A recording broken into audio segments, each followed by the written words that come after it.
$69,295 for January 2024. My results are not typical. Day trading is risky. I have to say that because there will always be that one guy who will lose a lot of money and then they are upset. Please go slow. But anyways, today we are recapping January 2024. Great month. It's not my best month, not even my second or third best month ever, but definitely a pretty good month, above average, just shy of $70,000. So we're going to go over some of my daily averages, the best ticker of this past month, as well as the best price. Again, a lot of these stats are the same. The key thing with the 50-50 is the 50% win rate. We got number of winning trades here, 49.1. Losing trades, 50.7. So this month, we actually had a little bit more losing trades than winning trades. Now, this ratio changes, but it doesn't change much, okay? It's set there at 50-50, and this is a different average than I shouldn't say average, but the winning trade to losing trade. Some traders will be 60-40, and that's, you know, what their strategy produces. Some will be even crazier numbers than that. So this is not the only way to be profitable, but as far as the 50-50 strategy goes, you will have something that mimics a 50-50 win rate. Okay, so what else this month? My average winning trade, $167 to $99. Losing trade, that's where I'm being profitable. Okay, I'm not being profitable by choosing more winning trades than I do losing trades. My profitability is that when I do win more. Okay, this comes down to the way I manage trades, the way I handle my winning trades and my losing trades. And that is, my losing trades I cut very quickly, and my winning trades I hold just a little bit longer, but those tend to be cut pretty quickly too. This is the 50-50 mindset. This is what I've been teaching for over 2 years now. It works well with the free commission broker because you can get in and out over and over again. You're going to push a lot of volume. You'll be almost one level above or below, depending the way you want to look at it, above or below an algorithm. You're just getting in and out. And this is what creates a very consistent approach to the market, because even on days where there's not a lot of great follow through, you can still trade the range and pull some money out of the market. This month, my biggest red day was $1,000. Okay, and I only had one red day. I did have one red day that I shut down red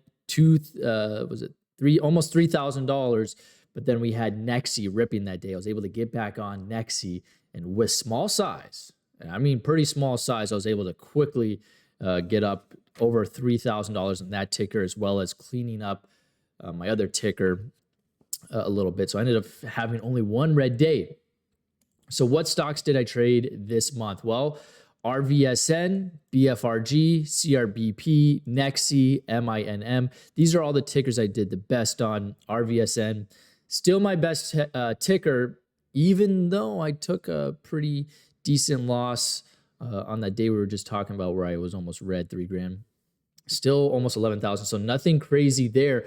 But this is where we want to look at my losing trades, because notice the scale difference. $10,000 green on this, but only 600 red. And this is the beauty of the 50-50. The 50-50, because we're staying small size, basically not doing a whole lot of adding and holding, we're able to get in and out of tickers.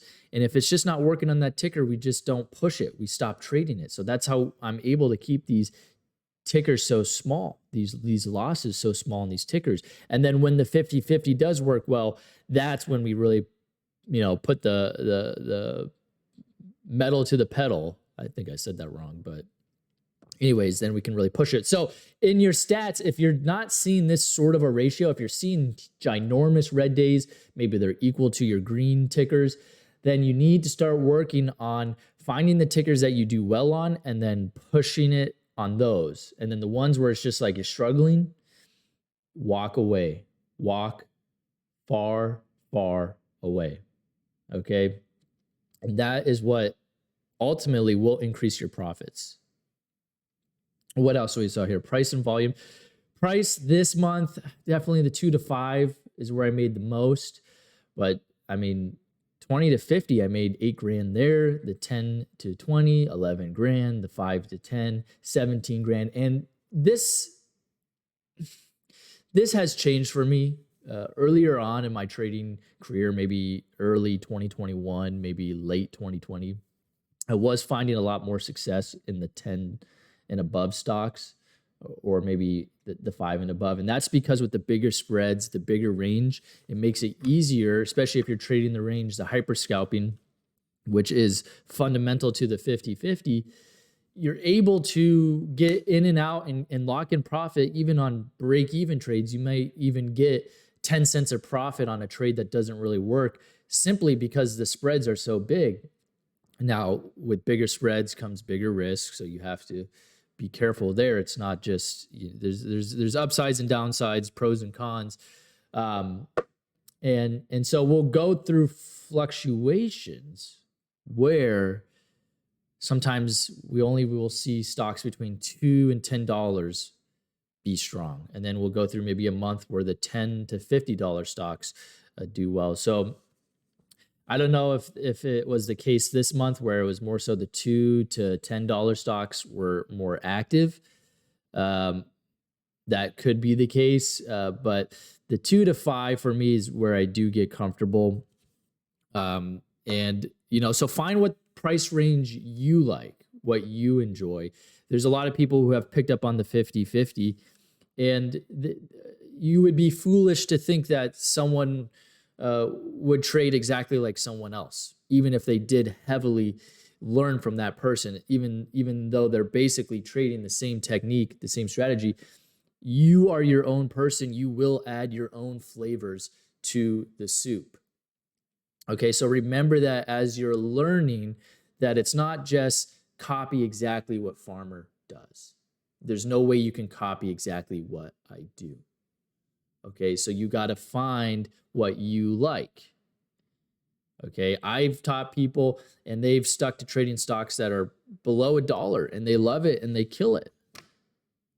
That doesn't change the fact that at the end of the day, the same mindset applies, the same techniques apply, but they may just look a little bit different. What else? So anyways, I thought January was a pretty good start to the year. Okay, 50-50. This usually doesn't change.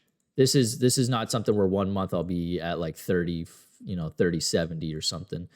This is pretty consistent. You're gonna get the 50-50, especially if you're trading the technique of the 50-50, which is taking a lot of trades, a lot of market orders. Again, focusing on those dips, trading the range. That's the 50-50. That's not the trade the first candle to make a new high, add as it goes higher and higher. That's that's breakout scalping or breakout trading, which works really well in a hot market.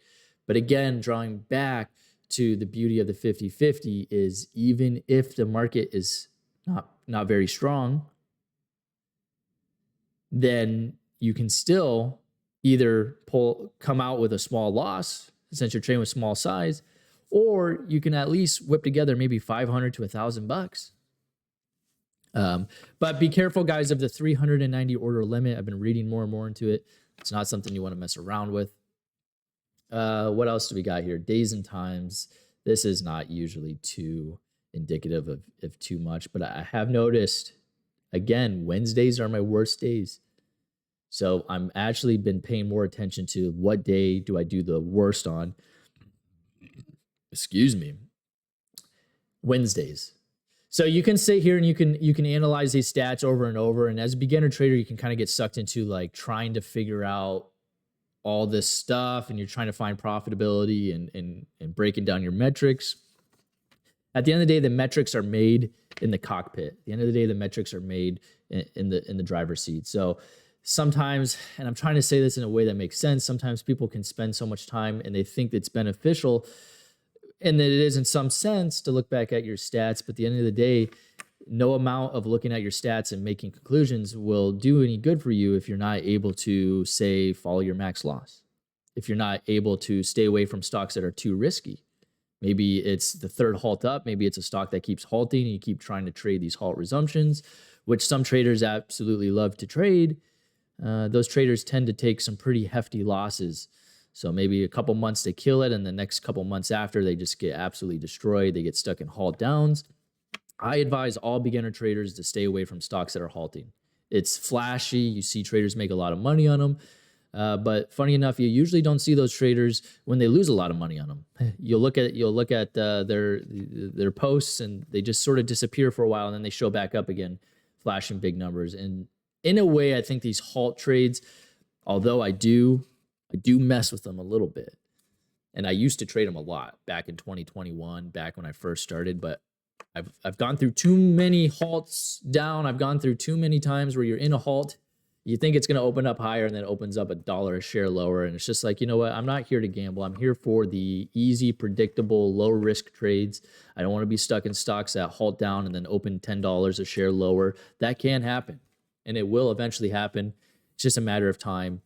So if you kind of stick to what's just sort of giving us a nice ranges, but not a whole lot of out of the normal rips and drops, then you can kind of avoid those large risk areas. And that's what I did this month. I can't say I did any crazy big, trade. CRBP was one of those stocks that just was like, holy crap. And I caught a little bit of it, but more so on the backside. But it's one of those stocks where, man, that thing was ripping and ripping. And certainly if you load it up, you made a lot of money, but it's only a matter of time when we get a stock that looks just like that one. And instead of ripping higher and halting up and continuing higher, maybe it halts up and then it opens $3 a share lower, gets stuck straight into another halt down. Now you're down $8 a share. Say you wanted to get in for a quick 4,000 share scalp and you got in on the halt up, you're stuck. You think it's going to open higher, but this is the day it opens $3 a share lower, right? Now you're down 15 grand, and maybe what happens is you maybe decide to hold for the bounce because you're like, well, it'll bounce back up. Next thing you know, it drops down another $3 a share into another halt down. Like, gosh darn, next thing you know, you're down 30 grand in a halt down. And pretty soon you start putting two and two together. You realize that, 4 months ago you made a bunch of money on halts up, but now you just lost a bunch of money on halts up. And then you look at your net profit. Maybe you've made a little bit of money, but you've put yourself through a roller coaster. So the nice thing with the 50-50, the true 50-50 is you shouldn't see, if it's done correctly, you shouldn't see, again, my results are not typical, but this is what I've been seeing with a lot of people that have picked up the true 50-50 mindset, technique, whatever you want to call it. This is what you'll produce, right? Not a lot of strategies are producing this. But there's also a lot of strategies that are producing way bigger profits than this. But this is just a nice, steady, this is good for people that are just wanting a consistent income. If you want the Lambo, if you want the mega mansion, this strategy, it's going to take a while to get there. Okay. Especially after the IRS gets their hands on everything, right? And then your family, and then your girlfriend. Okay. Once your girlfriend's got a hold of your credit card, you're done. It's over. All right. So don't forget about that. Anyways, that's my January. I've already talked too long. I don't think I even said anything of value, but people have been asking about it. So again, day trading is risky. My results are not typical. I guess one thing to look at here, total. Okay, no, I was about to say, what was my fees for January? That's another thing too. If you do trade the stocks below, say $1, you're going to have to trade way more shares, which then increases your fees you have to pay. I know some people are paying $400 or $500 in fees a day sometimes. I paid, it looks like $800 in fees for January. So net, that brings it down, but not by much. $68,000. I don't think February is going to be as great of a month So far, we're off to a decent start in February, but I just sort of keep my expectations low. That has kind of been my whole approach: is keep expectations low. That way, it keeps your emotions in check when maybe things slow up, or maybe you do take a loss. You don't beat yourself up so much. You gotta. Trading is such an emotional game, such an emotional battle. And part of the way I fight that battle is keeping my expectations low. That way, when I exceed it, even by doing maybe the bare minimum, it releases dopamine and I can roll with that dopamine, that happiness, which you also have to be careful of. There's so many gosh darn nuances in trading. That's why my classes, although don't guarantee success at all, actually don't guarantee anything. I don't guarantee nothing. Okay.